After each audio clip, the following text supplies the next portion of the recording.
ನಿಜ ಹೇಳ್ಬೇಕಂದ್ರೆ ಗೆಳೆಯರೆ, ಅಂಬಾನಿಯ ಜಿಯೋ ಮತ್ತು ಏರ್ಟೆಲ್ ನಡುವೆ ಇರೋದು ಬರೀ ಸಾಮಾನ್ಯ ಕಾಂಪಿಟಿಷನ್ ಅಲ್ಲ. ಹೌದು, ನಮಗೆ ಟಿವಿಯಲ್ಲಿ ಕಾಣೋ ಈ ಫೈಟ್ ಅಸಲಿ ಅಲ್ಲ. ಅಸಲಿ ಯುದ್ಧ ನಡೆಯುತ್ತಿರೋದೇ ಬೇರೆ ಕಡೆ. ನೋಡಿ, ಜಿಯೋ ಅನ್ನೋದು ಬರೀ ಒಂದು ಕಂಪನಿ ಮಾತ್ರವಲ್ಲ, ಅದು ಇಡೀ ದೇಶದ ಡಿಜಿಟಲ್ ಚಿತ್ರಣವನ್ನೇ ಬದಲಿಸಿದ ಶಕ್ತಿ. ಆದ್ರೆ ಇಲ್ಲಿರೋ ಅತಿ ದೊಡ್ಡ ಟ್ವಿಸ್ಟ್ ಗೊತ್ತಾ?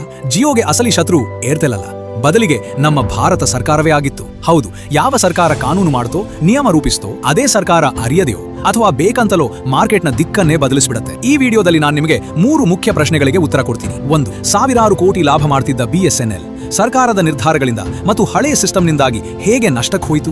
2. ಜಿಯೋ ಮತ್ತು ಸರ್ಕಾರ ಸೇರಿ ಇಡೀ ಮಾರ್ಕೆಟ್ನ ನಕ್ಷೆಯನ್ನೇ ಹೇಗೆ ಬದಲಿಸಿದವು? ಮತ್ತು 3. ಈಗ ಅದೇ ಸರ್ಕಾರಕ್ಕೆ ಜಿಯೋ ಅತಿಯಾಗಿ ಬೆಳೆಯುತ್ತಿರೋದು ನೋಡಿ ಯಾಕೆ ಭಯ ಆಗ್ತಿದೆ? ಅದನ್ನ ಕಂಟ್ರೋಲ್ ಮಾಡೋಕೆ ಸರ್ಕಾರ ಏನೆಲ್ಲಾ ಮಾಡ್ತಿದೆ? ನಾವು ಒಂದು 2 ದಶಕ ಹಿಂದೆ ಹೋಗಿ ನೋಡಿದ್ರೆ, ಇಂಡಿಯಾದ ಟೆಲಿಕಾಂ ಕ್ಷೇತ್ರದಲ್ಲಿ ದೊಡ್ಡ ಹೆಸರು ಅಂದ್ರೆ ಅದು BSNL. ಆ ಸಮಯದಲ್ಲಿ ಕಾಲಿಂಗ್ ಇರ್ಲಿ ಅಥವಾ ನೆಟ್ವರ್ಕ್ ಇರ್ಲಿ, BSNL ಎಲ್ಲಾ ಕಡೆ ಇತ್ತು. ಕಂಪನಿ ಎಷ್ಟೊಂದು ಸ್ಟ್ರಾಂಗ್ ಇತ್ತು ಅಂದ್ರೆ ಅದರ ಮುಂದೆ ಯಾವ ಪ್ರೈವೇಟ್ ಕಂಪನಿಗಳು ನಿಲ್ಲೋಕೆ ಆಗ್ತಿರ್ಲಿಲ್ಲ. ಮುಂದಿನ 5-6 ವರ್ಷಗಳಲ್ಲಿ ಗ್ರೋತ್ ಎಷ್ಟಿತ್ತು ಅಂದ್ರೆ 2004-5 ಹೊತ್ತಿಗೆ ಕಂಪನಿ 6,000 ಕೋಟಿಗಿಂತ ಹೆಚ್ಚು ಲಾಭ ಮಾಡ್ತಿತ್ತು.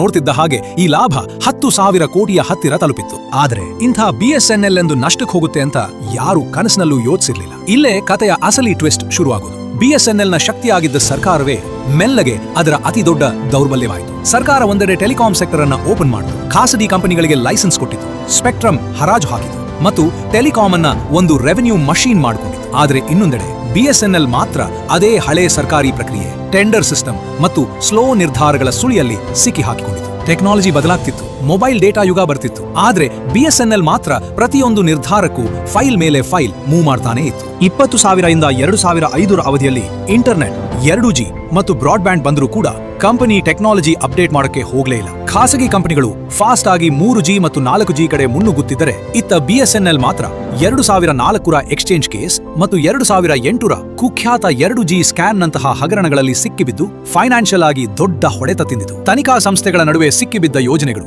ಸರ್ಕಾರದ ಅನುಮತಿಗಾಗಿ ಕಾಯೋ ಉದ್ದನೆಯ ಪ್ರಕ್ರಿಯೆಗಳು ಮತ್ತು ಮಾರ್ಕೆಟ್ನಲ್ಲಿ ಹೆಚ್ಚಾದ ಕಾಂಪಿಟಿಷನ್ BSNL ಅನ್ನ ನಷ್ಟದ ಕಡೆಗೆ ತಳ್ಳಿದವು. 21ರ ಹೊತ್ತಿಗೆ ಅದರ ಮಾರ್ಕೆಟ್ ಶೇರ್ ಸಿಂಗಲ್ ಡಿಜಿಟ್ಗೆ ಬಂದ್ಬಿಡ್ತು ಮತ್ತು ನಷ್ಟ ಹೆಚ್ಚುತ್ತಲೇ ಹೋಯಿತು. ಇದರ ಜೊತೆಗೆ ಕಸ್ಟಮರ್ ಎಕ್ಸ್ಪೀರಿಯನ್ಸ್ ಕೂಡ ಹಾಳಾಯಿತು. ಸ್ಲೋ ನೆಟ್ವರ್ಕ್, ನಂಬಿಕೆ ಇಲ್ಲದ ಇಂಟರ್ನೆಟ್ ಮತ್ತು ಕಸ್ಟಮರ್ ಸರ್ವಿಸ್ ಎಷ್ಟೊಂದು ಕಿರಿಕಿರಿ ಕೊಡ್ತಿತ್ತು ಅಂದ್ರೆ ಜನ ಕಂಪ್ಲೇಂಟ್ ಮಾಡೋ ಬದಲು ತಮ್ಮ ನಂಬರ್ ಅನ್ನೇ ಬದಲಾಯಿಸೋಕೆ ಶುರು ಮಾಡಿದ್ರು. BSNL ತನ್ನ ಹಳೆ ನೆಟ್ವರ್ಕ್ ಮತ್ತು ಆಂತರಿಕ ಸಮಸ್ಯೆಗಳ ನಡುವೆ ಪ್ರೈಸ್ ವಾರ್ನಲ್ಲಿ ಸಿಕ್ಕಿ ಹಾಕಿಕೊಂಡು ತನ್ನನ್ನು ತಾನು ನಷ್ಟಕ್ಕೆ ಒಡ್ಡಿಕೊಂಡಿತು. ಈಗ ಜಿಯೋನ ಮಾಸ್ಟರ್ ಪ್ಲಾನ್ ಬಗ್ಗೆ ಮಾತಾಡೋಣ. ನೋಡಿ ಗೆಳೆಯರೆ, ಟೆಲಿಕಾಂ ಇಂಡಸ್ಟ್ರಿ ಅಂದ್ರೆ ಅದು ಬರೀ ಸಾಮಾನ್ಯ ಬಿಸ್ನೆಸ್ ಅಲ್ಲ. ಇಲ್ಲಿ ಸರ್ಕಾರ ಬರೀ ರೆಫ್ರಿ ಮಾತ್ರವಲ್ಲ, ಪಿಚ್, ಬಾಲ್ ಮತ್ತು ರೂಲ್ಸ್ ಎಲ್ಲವೂ ಸರ್ಕಾರದ ಕೈಯಲ್ಲೇ ಇರುತ್ತೆ.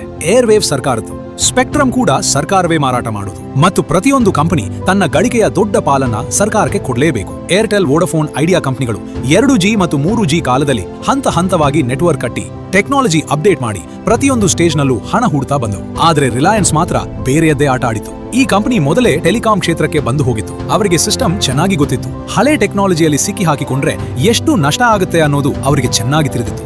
ನಂತರ ಬಂದಿದ್ದೆ 2016ನೇ ವರ್ಷ.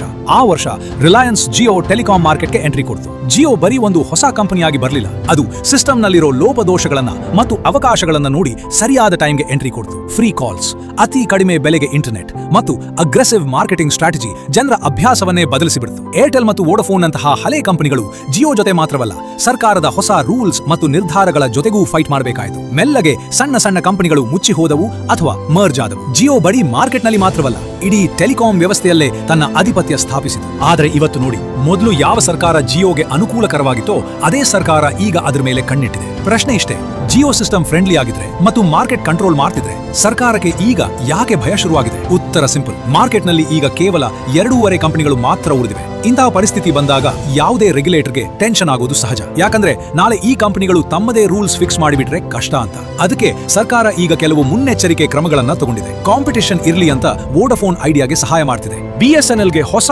ಫಂಡ್ಸ್ ಮತ್ತು ಟೆಕ್ನಾಲಜಿ ಕೊಟ್ಟು ಮತ್ತೆ ಜೀವ ತುಂಬೋಕೆ ಟ್ರೈ ಮಾಡ್ತಿದೆ. ಅದರ ಜೊತೆಗೆ ರೆಗ್ಯುಲೇಷನ್ಸ್ ಸ್ಟ್ರಿಕ್ಟ್ ಮಾಡ್ತಿದೆ. ಸ್ಪೆಕ್ಟ್ರಮ್ ಲೈಸೆನ್ಸ್ ನಿಯಮಗಳನ್ನ ಕಠಿಣಗೊಳಿಸಲಾಗುತ್ತಿದೆ. ರೆವೆನ್ಯೂ ಶೇರ್ ರೂಲ್ಸ್ ಮೇಲೆ ಪ್ರೆಷರ್ ಹಾಕಲಾಗುತ್ತಿದೆ ಮತ್ತು ಹೊಸ ಕಂಪ್ಲೈಯನ್ಸ್ ರೂಲ್ಸ್ ತರಲಾಗುತ್ತಿದೆ. ಯಾಕಂದ್ರೆ ಜಿಯೋ ಮತ್ತು ಏರ್ಟೆಲ್ ಅತಿಯಾಗಿ ಪವರ್ಫುಲ್ ಆಗಬಾರದು ಅಂತ. ಜನರಿಗೆ ಸರ್ಕಾರ ಜಿಯೋ ಅನ್ನ ಟಾರ್ಗೆಟ್ ಮಾಡ್ತಿದೆ ಅನ್ಸಬಹುದು, ಆದ್ರೆ ಸರ್ಕಾರದ ಅಸಲಿ ಉದ್ದೇಶ ಇಡೀ ಸೆಕ್ಟರ್ ಅನ್ನ ತನ್ನ ಕಂಟ್ರೋಲ್ ಅಲ್ಲಿ ಇಟ್ಕೊಳ್ಳೋದು ಅಷ್ಟೇ. ಜಿಯೋ ಈಗ ದೊಡ್ಡ ಪ್ಲೇಯರ್, ಅದಕ್ಕೆ ಅದರ ಪ್ರತಿ ಮೂವ್ ಮೇಲೆ ಕಣ್ಣಿದೆ. ಅದೇ ರೀತಿ ಜಿಯೋ ಕೂಡ ಎಷ್ಟೇ ವೇಗವಾಗಿ ಬೆಳೆದಿದ್ದರೂ ಸರ್ಕಾರದ ರೂಲ್ಸ್ ಮತ್ತು ಕಾಂಪಿಟೇಷನ್ ಪ್ರೆಷರ್ ನಿಂದ ಹೊರಗಿಲ್ಲ.